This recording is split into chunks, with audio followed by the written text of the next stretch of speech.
Welcome everyone. आज हम सीखेंगे dissolution of partnership firm.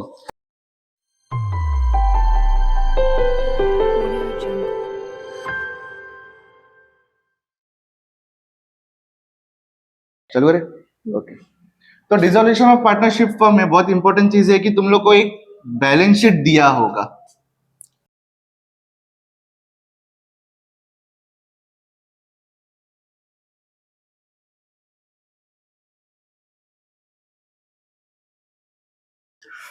Balance sheet ready है। ओके, डिसोल्यूशन का मतलब क्या है? हम लोग को अपना पार्टनरशिप फर्म बंद करना है। समझ में आया? बंद करना है तो मैं क्या करेगा, जो जो असेट्स है उठा के बेच दूंगा, जो पैसा आया उसे मैं क्रेडिटर्स को पे कर देगा। समझ में आया? इतना ही काम है। तो असेट्स एंड लायबिलिटी ये दोनों जीरो करना पड़ेगा सबसे पहले। ओके, तुम लोग इसको देख के बोलो अपना जो पार्टनरशिप फर्म है वो उसका कंडीशन अच्छा है या बुरा कंडीशन है? क्या लगता है?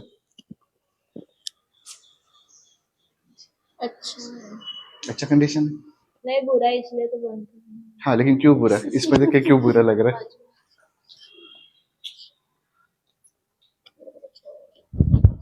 प्रॉफिट एंड लॉस अकाउंट है। हाँ, प्रॉफिट एंड लॉस अकाउंट है। म्हणून असेल क्यों? लॉस झालं। बराबर। प्रॉफिट एंड लॉस कभी भी असेट में आ रहा है, इसका मतलब क्या है कि अपना लॉस में चल रहा है। इसकी वजह से अपना कंपनी हमें बंद करना है। कंपनी बंद कर दो। तुम लोग का डिसोल्यूशन जब तुम लोग को स्टार्ट करना है, सबसे पहला entry transfer of all assets, ये एंट्री आने वाला है। ओके, मतलब ये एंट्री मारना ही है, क्वेश्चन नहीं देखना है। टर्न लॉस असेट में आएगा तो नहीं नहीं नहीं, डिसोल्यूशन स्टार्ट करते हैं तुम लोग को यही एंट्री मारना है, डिसोल्यूशन का सम सॉल्व करते हैं। ओके, तो इसका एंट्री क्या आएगा? रियलाइजेशन टू, अभी असेट्स कौन सा आएगा? फर्नीचर आएगा, टू मशीनरी आएगा। ये दो ही असेट है अपने पास, ये दो आएगा। ओके, समझ में आया? एक चीज तुम लोग याद रख सकते हैं, असेट मतलब हम लोग डेबिट साइड है और लायबिलिटी मतलब क्रेडिट साइड है। डेबिट साइड हम लोग क्या लिखते हैं? टू लिखते हैं लेजर में, और क्रेडिट साइड में हम लोग क्या लिखते हैं? बाय लिखते हैं। ओके, तो मैंने जब निकाला तो realisation to furniture to machinery, to side में लिखा, ऐसा टेक्निकली याद रख सकते हैं। ओके, उसके बाद गुडविल हो रहा है, प्रॉफिट एंड लॉस हो रहा है, अपने लिए लॉस है बराबर। तो लॉस भी मुझे ट्रांसफर करना पड़ेगा, ये दोनों चीज ट्रांसफर करना पड़ेगा। ये कौन लेके जाएगा?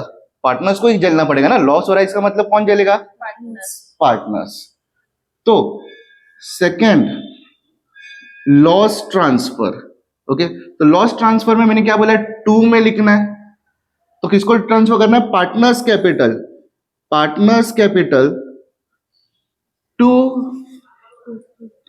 Goodwill to profit and loss account.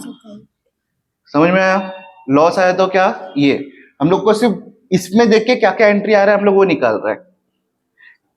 Cash का कोई एंट्री नहीं आएगा, वो ट्रांसफर होगा कैश अकाउंट के लिए, लेजर अकाउंट में ट्रांसफर होने वाला है। समझ में आ रहा है? ओके, तो ये जीरो हो गया, खत्म, सब बेच दिया, मतलब बेचा नहीं है, बाहर निकाला। ओके, अभी इसमें से आते अपन लायबिलिटी ट्रांसफर। लायबिलिटी ट्रांसफर हो रहा है, मैंने क्या बोला? लायबिलिटी मतलब बाई साइड। ठीक है, बाई साइड पे हम लोग ये दो चीज लिखेंगे, creditors bills payable to realisation. ये समझा? ओके, जनरल रिजर्व ये प्रॉफिट है अपना, हम लोगों ने पैसा बचा के रखा है, तो हम लोग प्रॉफिट ट्रांसफर करेंगे। प्रॉफिट ट्रांसफर कहां पे लिखना है? डेबिट में लिखना है। जनरल रिजर्व टू किसको ट्रांसफर करेंगे? प्रॉफिट है तो पार्टनर्स को, टू पार्टनर्स कैपिटल, मतलब ए कैपिटल बी कैपिटल दोनों रेशो में बांटना है। रेशो नहीं है तो इक्वली बांटना है। समझ में आया? और इसके एंट्री नहीं आएगा, ये कहा जाएगा? पार्टनर्स का लेजर में। तो ये भी जीरो हो गया, ये भी जीरो हो गया। समझ में आ रहा है? जब भी ये क्वेश्चन आ रहा है, चार चीज देखना है। असेट कितना है निकाल दो बार, उसके बाद लॉस है क्या? लॉस इधर ही दिखेगा, लॉस है क्या, उसको पार्टनर को दे दो। उसके बाद लायबिलिटी कौन सा है वो रियलाइजेशन में डालो, और प्रॉफिट है क्या, प्रॉफिट रहेगा तो ट्रांसफर करो। इतना समझ में आया? तो ये बैलेंस शीट देख के ये 4 एंट्री तो आएगा ही आएगा। ओके, एग्जाम में ये 4 नहीं आया तो भी ये और ये 100% रहेगा ही रहेगा। तुम लोग को ये एंट्री मारना ही है। एक एक मार्क्स मिल रहा है ना, समझ में आ रहा है? ओके, इतना एंट्री मारने के बाद मतलब ये 0 हो गया, दोनों 0 हो गया। इतना एंट्री मारने के बाद तुम लोग को एडजस्टमेंट देखना है। समझ में आ रहा है? ओके, एडजस्टमेंट क्या क्या हो सकता है वो मैं बताता हूँ। बैलेंस शीट में देख के मिनिमम 4 तो जर्नल एंट्री निकलेगा। एग्जाम में 4 नहीं तो 3 तो आना ही चाहिए। ओके, उसके बाद हम लोग एडजस्टमेंट देखेंगे। एडजस्टमेंट में क्या होता है कि हमें असेट सेल कर दिया ये रेट पे, तो असेट सेल कर रहा है, इसके मतलब अपने को पास क्या आ रहा है, असेट्स सोल्ड। असेट सेल कर रहा है, इसका मतलब अपने पास क्या आएगा, कैश। तो हम लोग लिख सकते हैं कैश या bank, cash bank account debit to, हम लोग क्या लिखते थे, असेट्स लिखते थे, बराबर। फर्नीचर बेच रहे तो फर्नीचर, ऐसा सब लिखते थे। लेकिन अपना फर्नीचर और मशीनरी कहां पे पड़ा है, रियलाइजेशन अकाउंट में पड़ा है ना। उसके लिए टू रियलाइजेशन, समझा? मतलब वो एंट्री के बाद ये एंट्री भी मारना ही है, लेकिन एडजस्टमेंट में बोला रहेगा, समझा? Realisation cash account debit, bank account debit to realisation, cash bank account debit to realisation. हाँ, क्या बोला होगा? असेट सोल्ड, असेट रियलाइज्ड, ऐसा कुछ बोला रहेगा ऐसे। जब ये आएगा असेट सोल्ड या असेट रियलाइज, तब भी हाँ, ये एंट्री मारना है। और अभी हम लोग को डिसॉल्व करना है, कंपनी बंद करना है, इसका मतलब मुझे असेट सेल करना ही पड़ेगा। तो ये एंट्री का चांसेस भी 95% है। 5% क्यों, पार्टनर्स भी लेके जा सकते हैं। ओके, असेट सोल्ड का एंट्री समझ में आया? ओके, अभी इससे रिलेटेड ऐसा भी हो सकता है कई असेट्स पार्टनर्स भी लेके जा सकते हैं, बराबर। कई एसेट पार्टनर भी लेके जा सकते हैं ना, पर ये फर्नीचर है मैं घर पे लेके जाता हूं, ऐसा भी कर सकता है। जब पार्टनर लेके जा रहा है, सेम एंट्री याद रखना, सिर्फ कैश बैंक आएगा क्या, पार्टनर पैसा देगा क्या, पार्टनर थोड़ी पैसा देने वाला है। तो क्या आएगा, partner capital account debit to realisation, समझा? सिर्फ कैश बैंक के जगह पार्टनर का नाम जिसने लेके गया, अगर सिर्फ वो फर्नीचर लेके जा कुछ रहा भी है लेके जा रहा तो रियलाइजेशन पार्टनर घेतात असे asset was furniture was taken by mister A, mister B, कुछ भी आएगा, पार्टनर का नाम। पार्टनर का नाम होगा। हाँ हाँ, ये समझ में आया इतना? हाँ। फिर 7वां एंट्री, ये असेट से रिलेटेड हो गया। लायबिलिटी, लायबिलिटी भी पे करना पड़ेगा ना, लायबिलिटी पेड। पैसा आ रहा है तो कैसा entry, cash bank to realisation. पैसा जा रहा है उल्टा कर दो, पैसा गया, realisation to cash to cash bank. ये समझ में आया? 8th entry, liability paid by partner, partner ने लायबिलिटी पे किया, बिजनेस से पैसा आ गया क्या, नहीं, पार्टनर ने पे कर दिया, तो सेम एंट्री उठा के लिखना है, रियलाइजेशन टू कैश बैंक। अपने हाथ से गया क्या, नहीं, पार्टनर के हाथ से गया ना, जिसके हाथ से गया वो पार्टनर का नाम, पार्टनर्स कैपिटल। इतना समझ में आया? वो लायबिलिटी पेड पार्टनर ने पे किया, ये लायबिलिटी पेड, क्रेडिटर को पे कर दिया, ये क्रेडिटर को मिस्टर ए ने पे किया, मेरा पार्टनर था, समझा? ऐसा।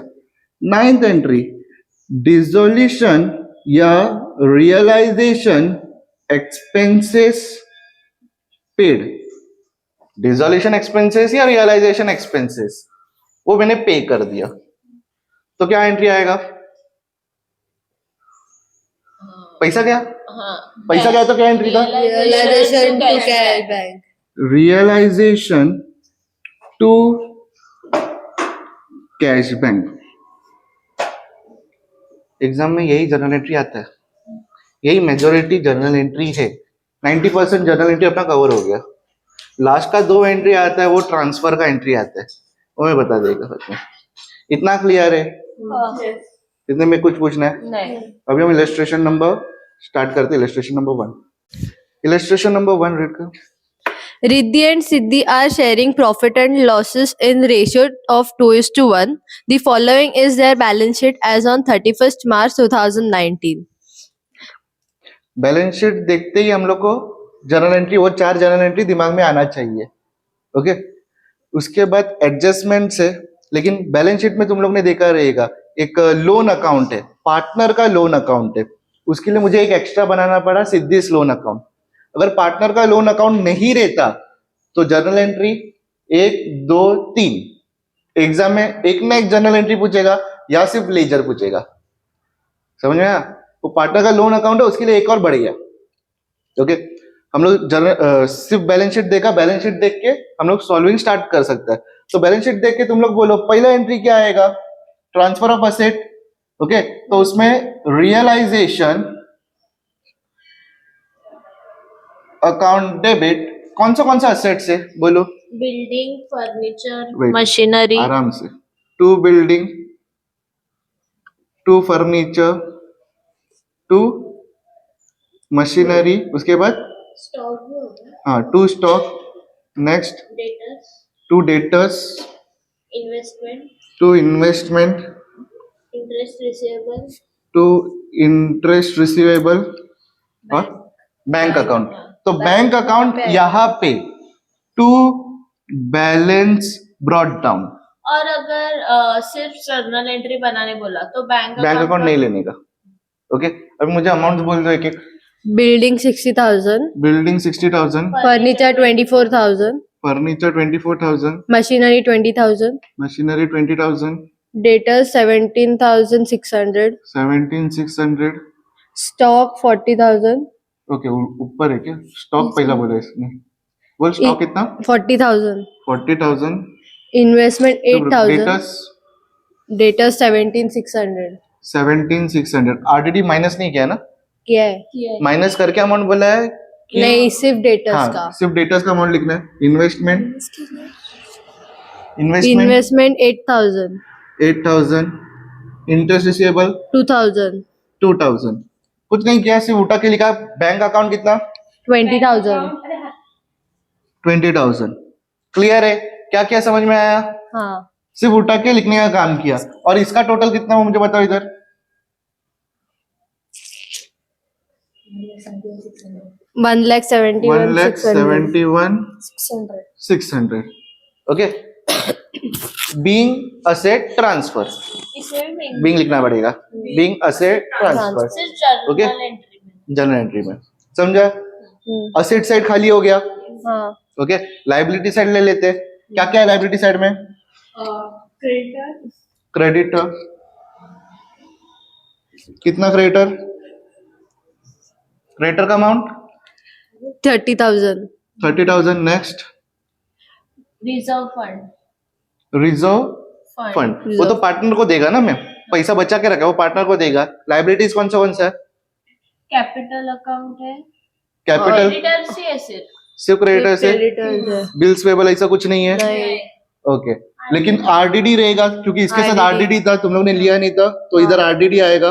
कितना आरडीडी है? 1,600. 1,600. टू रियलाइजेशन कितना? 31,600. 600. ओके. और क्या है लाइबिलिटी साइड में?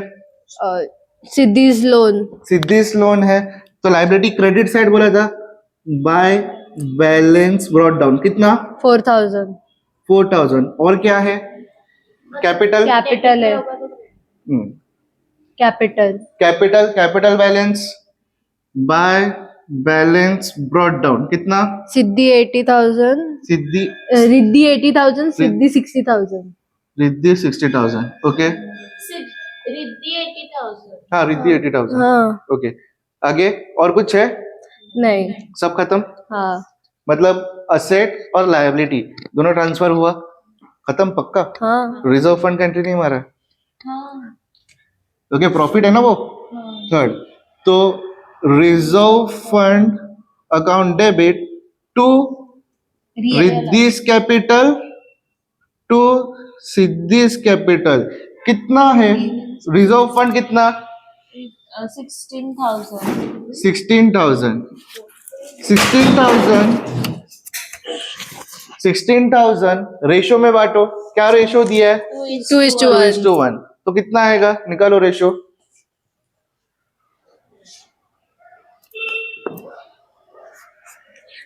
$10,667. हाँ 5,333. 333. अभी एसेट खाली हो गया. हाँ. ओके इसके बाद एडजस्टमेंट रीड करने लगो तो भी चलेगा. समझ में आया? हम लोग ने पहला जो 4 एंट्री मारा था उसमें से 3 कवर हुआ है. ओके प्रॉफिट एंड लॉस या गुडविल असेट में रहता तो चौथा एंट्री भी कवर हो जाता. क्लियर है?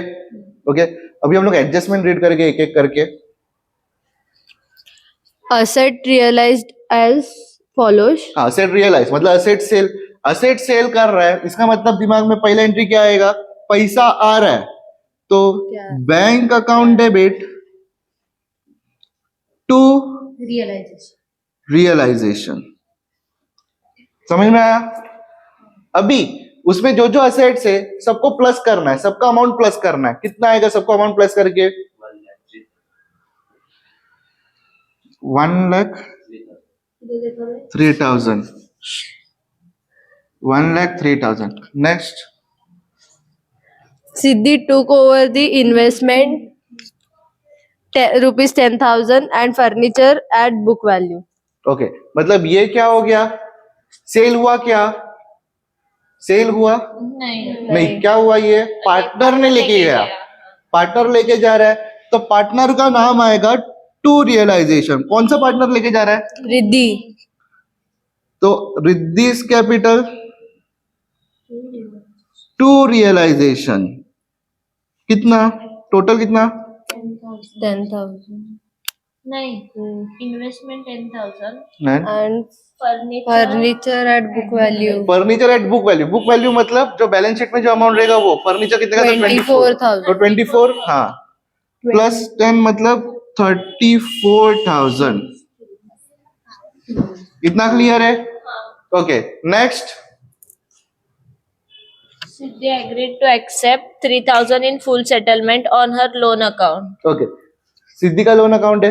इसने क्या बोला? 3,000 दे दे और सेटल करते. पूरा 4,000 देने की जरूरत नहीं है. ओके तो उसको पेमेंट करना है. 6 सिद्धिस लोन अकाउंट डेबिट कितना था? 4,000 था. उसको सेटल कितने में करने वाला है? टू 3,000. बैंक. कितना दिया? 3,000 दिया. 1,000 का डिफरेंस वो टू रियलाइजेशन. रियलाइजेशन क्यों? एडजस्ट हो गया ना 1,000 का. एडजस्ट मतलब रियलाइज. हाँ पहला डिस्काउंट किधर भी कुछ भी आया ना वो रियलाइजेशन में ही एडजस्ट होने वाला है अभी. Okay next. Dissolution expenses amounted rupees 4,000. 7th entry dissolution expenses मतलब पैसा गया. एंट्री क्या आएगा? रियलाइजेशन टू कैश बैंक या सिर्फ बैंक. कितना गया? 4,000. 4,000. 4,000 और कुछ? Interest receivable could not be recovered. Interest receivable जो 2,000 का था वो पैसा मिलने ही नहीं वाला है. मिलने ही नहीं वाला है तो हम लोग एंट्री ही नहीं मारेगा ना. मिल रहा है तो एंट्री मारता था ना. वो मिलने नहीं वाला. इन्फॉर्मेशन दिया मिलने नहीं वाला है तो मिलने नहीं वाला है तो ट्रांजेक्शन ही नहीं हुआ तो एंट्री आएगा क्या? नहीं आएगा. और कुछ बाकी है? नहीं. बाकी है उसमें बोला नहीं रहेगा. क्या बाकी है? पैसा तो मिला ना तुम लोग को ये सब बेच के तो क्रेडिटर्स को पे करना पड़ेगा ना मुझे. चलेगा क्या बिना पे किए? पे करना पड़ेगा. क्वेश्चन में नहीं बोला रहेगा तो भी क्रेडिटर्स को पे करना पड़ेगा. क्रेडिटर्स बिल्स पेबल जो जो लाइबिलिटीज है थर्ड पार्टी लाइबिलिटीज बोलता है वो लाइबिलिटीज को हमें पे करना पड़ेगा. तो 8वां एंट्री क्या आएगा? पे करना पड़ेगा मतलब realisation to cash bank. Cash bank account debit. कितना? 30,000. 30,000. इतना क्लियर है? ओके आई थिंक सब खत्म हो गया अपना. और मैंने जितना बोला वही एंट्री आया है सिर्फ एक छोड़ के. ओके क्यों? क्योंकि वो लोन अकाउंट आया इस वजह से वो एंट्री आया. नहीं तो वो एंट्री उतना आता नहीं एग्जाम के लिए भी. जनरल एंट्री क्लियर है। और आगे एक या दो जनरल एंट्री बढ़ जाएगा, वो इसका ट्रांसफर का एंट्री रहेगा, वो इसमें देख के ही करना पड़ेगा तुम लोग को। ओके, तो हम लोग पोस्टिंग कर ले। ओके, क्या है रियलाइजेशन में टू ये सब लिखना पड़ेगा। टू मतलब डेबिट साइड लिखना है। To building 60,000, to furniture 24,000, 24,000. Two machinery. Machinery 20,000. 20,000, Two stock. To stock 40,000. 40,000, Two to debtors. Debtors 17,600. 17,600, Two investment. Investment 8,000. 8,000, Two to interest Interest receivable. receivable 2,000। 2,000। ये क्लियर है। हाँ। और ये सब बाय में जाएगा। बाय क्रेडिट क्रेडिटर कितना 30,000. 30,000, बाय By RDD आरडीडी कितना 1,600. 600। Okay, next reserve fund to capital. Okay, तो बाय रिजर्व फंड आएगा कैपिटल में। बाय रिजर्व फंड कितना 10,667 और 5,333। ओके, इतना क्लियर है। अभी रियलाइजेशन और बैंक दोनों अकाउंट है अपने पास, बराबर है? दोनों अकाउंट बनाया ना मैंने, तो दोनों के अंदर एंट्री जाएगा। यहां पे आएगा बाय बैंक कितना 1,03,000 और बैंक में टू रियलाइजेशन 1,03,000।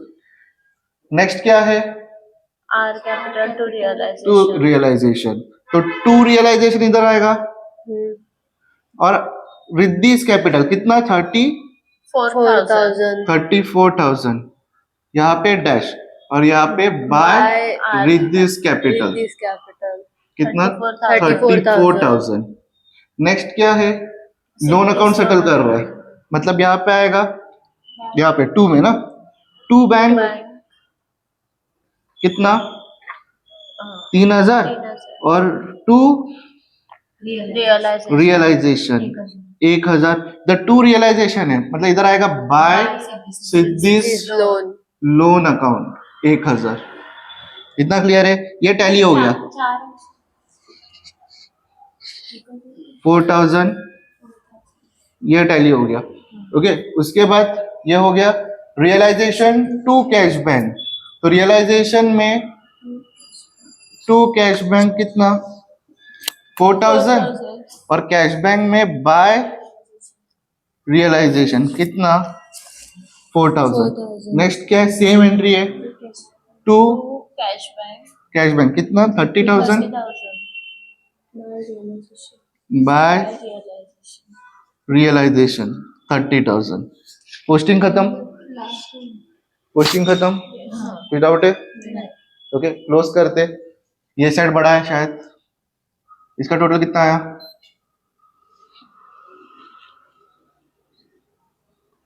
टोटलिंग करो।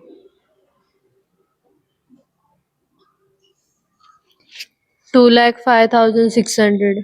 2,05,600 2,05,600 माइनस करके 36,000. 36,000। ये दोनों इन दोनों के बीच में बटेगा by realisation loss. Riddhi and Siddhi को कौन सा रेशो में बटेगा 2:1। कितना आता है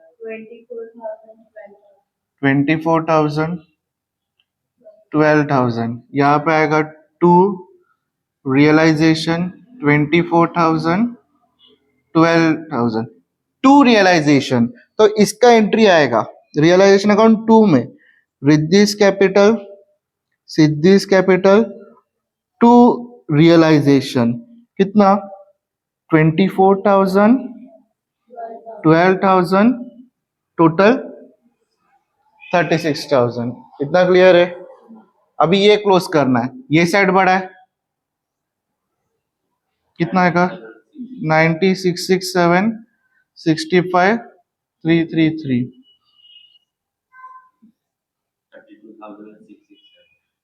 कितना है 32,667 और इधर कितना आएगा 5333 क्या ओके ये किधर जाएगा टू बैंक इसमें ट्रांसफर होगा ना समझा तो उसका एंट्री आएगा एक उसका एंट्री मैं यहां पे लिख लेता हूं जगह नहीं है 10th एंट्री क्या बोला है टू बैंक मतलब R capital S capital to bank R capital के सामने ये अमाउंट एस कैपिटल के सामने ये अमाउंट और इसका टोटल टू बैंक ओके अब ये ट्रांसफर कहां पे होने वाला है यहां पे ट्रांसफर होने वाला है by R capital Riddhi's capital कितना 32,667 by S capital Siddhi's capital 53,333 totalling करो ये आएगा 123 इसका टोटल करो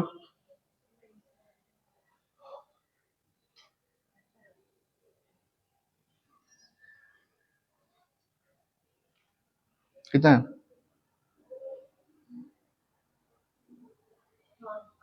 आया 1,23,000 आया समझ में आया ये पूरा सम है क्लियर है कुछ डाउट है